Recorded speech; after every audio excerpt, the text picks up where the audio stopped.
아모스 2장 1에서 16절. 하나님의 음성이 들리지 않을 때. 여호와께서 이와 같이 말씀하시되 모압의 서너 가지 죄로 말미암아 내가 그 벌을 돌이키지 아니하리니 이는 그가 에돔 왕의 뼈를 불살라 죄를 만들었습니다. 내가 모압에 불을 보내리니 그리옷 궁궐들을 사르리라.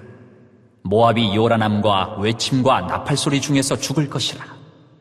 내가 그 중에서 재판장을 멸하며 지도자들을 그와 함께 죽이리라. 여호와께서 말씀하시니라.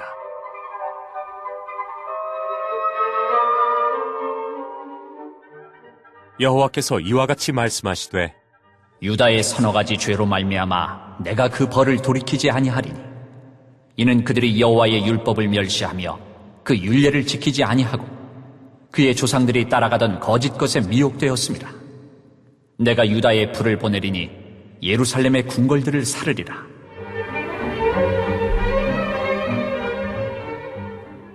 여호와께서 이와 같이 말씀하시되 이스라엘의 서너 가지 죄로 말미암아 내가 그 벌을 돌이키지 아니하리니 이는 그들이 은을 받고 의인을 팔며 신 한 켤레를 받고 가난한 자를 팔며 힘없는 자의 머리를 티끌먼지 속에 발로 밟고 연약한 자의 길을 굽게 하며 아버지와 아들이 한 젊은 여인에게 다녀서 내 거룩한 이름을 더럽히며 모든 제단 옆에서 전당 잡은 옷 위에 누우며 그들의 신전에서 벌금으로 얻은 포도주를 마심이니라.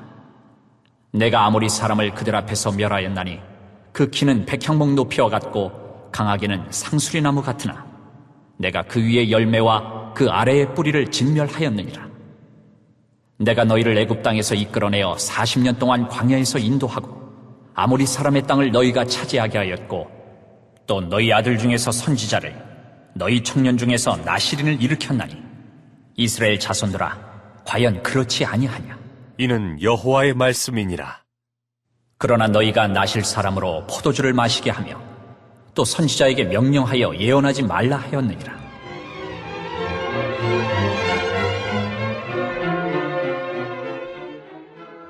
보라, 곡식단을 가득히 실은 수레가 흙을 누름같이 내가 너희를 누르리니 빨리 다른 박질하는 자도 도망할 수 없으며 강한 자도 자기 힘을 낼 수 없으며 용사도 자기 목숨을 구할 수 없으며 활을 가진 자도 설 수 없으며 발이 빠른 자도 피할 수 없으며 말 타는 자도 자기 목숨을 구할 수 없고 용사 가운데 그 마음이 굳센 자도 그날에는 벌거벗고 도망하리라.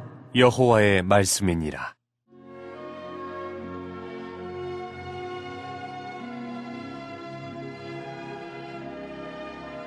(1에서 16절) 유다와 이스라엘에 내리신 벌. 아모스는 주변 열국에 대한 심판을 선언한 이후 이스라엘 역시 그 심판을 피하지 못할 것을 알고 자기 민족을 향한 하나님의 심판을 선포합니다. 6절과 7절에서 묘사된 이스라엘 백성의 죄악을 보면 당시 사회가 극도로 부패했음을 알 수 있습니다. 공의가 시행되지 않고 궁핍하고 힘없는 자들이 착취당하며 겸손한 자는 박해를 받았고 성적으로도 문란한 시대였습니다. 궁궐에서 시작된 부정과 부패는 온 나라를 오염시키고 있었습니다. 이스라엘은 이방 나라들보다도 더 깊은 죄악에 빠졌고 그 죄는 회복이 어려운 지경에 이르렀습니다. 8절 이후로는 영적 부패가 더욱 적나라하게 드러납니다. 하나님께 자신을 구별해 바친 나실인들에게 억지로 술을 마시게 하고 하나님의 말씀을 전하는 선지자들의 입을 막았습니다. 겉보기엔 번영과 부유함 속에 있는 듯했지만 실제로는 하나님의 말씀을 거부하는 사회적으로도 영적으로도 병든 시대였습니다. 하나님의 백성이라 말하면서도 하나님의 거룩한 이름을 더럽힌 이스라엘에게 결국 오랜 인내 끝에 하나님의 진노가 임합니다. 출애굽과 사사시대를 통해 수많은 은혜를 경험했음에도 불구하고 그들은 혈통적 자부심과 형식적인 종교의식만으로 스스로를 안심시켰습니다. 그러나 이러한 안일함 속에서 하나님의 심판은 피할 수 없이 찾아옵니다. 아모스는 전쟁의 상황 속에서도 스스로를 지킬 수 있을 것 같은 자들, 다른 박질하는 자, 활을 가진 자, 굳센 용사조차 하나님의 심판 앞에서는 무기력할 수밖에 없음을 강조합니다. 이는 하나님의 심판이 얼마나 철저하고 피할 수 없는 것인지를 보여줍니다. 오늘날 우리도 하나님의 음성보다 세상의 소리에 더욱 익숙해져 살아가고 있습니다. 그러나 하나님은 언제나 그분의 일을 이루시기 전에 먼저 자신의 백성에게 말씀으로 경고하십니다. 그 음성은 지금도 성경 말씀 가운데 살아있으며 우리는 그 말씀을 통해 하나님의 뜻을 분별하고 순종의 삶으로 나아가야 합니다. 기도하시겠습니다. 사랑과 은혜의 하나님, 오늘 하루도 세상의 소리가 아닌 하나님의 음성을 듣게 하여 주시고 그래서 주님의 인도하심을 경험할 수 있도록 인도하여 주시옵소서.